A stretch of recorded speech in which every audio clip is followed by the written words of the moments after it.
Okay, so now that is done, I want to set up the Java home environment variable and make sure that they're defined for our operating system. So if we go back to these directions right here, it says don't do this step.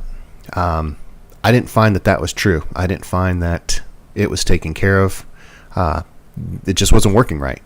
And the other thing that I found, it's telling us to set up this path in etc profile.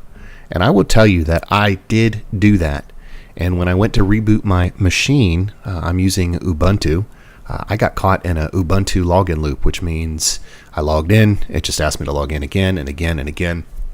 And I actually had to end up going through a whole bunch of steps to get out of that.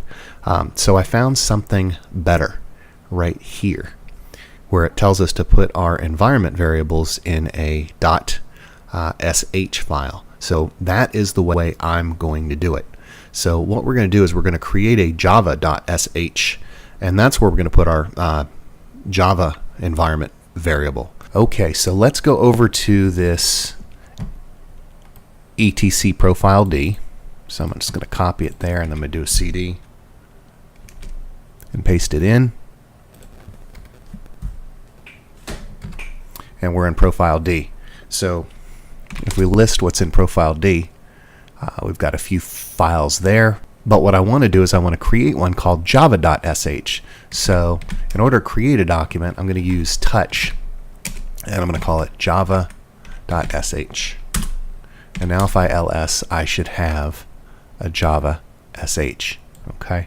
So now I want to edit my java.sh. So I'm going to do a sudo nano java.sh and open it up.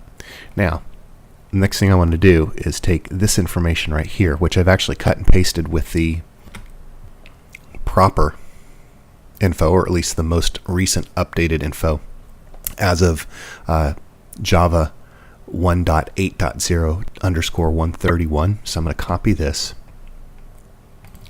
Remember, if you're doing this at some point in the future, you're going to want to use the corresponding updated version.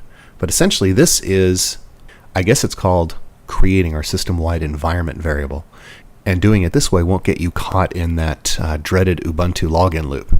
So now that it's there, I'm going to do a Control-O to write out, which means, and then an Enter to save, and then Control-X. And then if I wanted to make sure that that information got there, I can do a cat java.sh. And there it is right there. So now I have defined my environment variable for Java, and I can move on to the next step.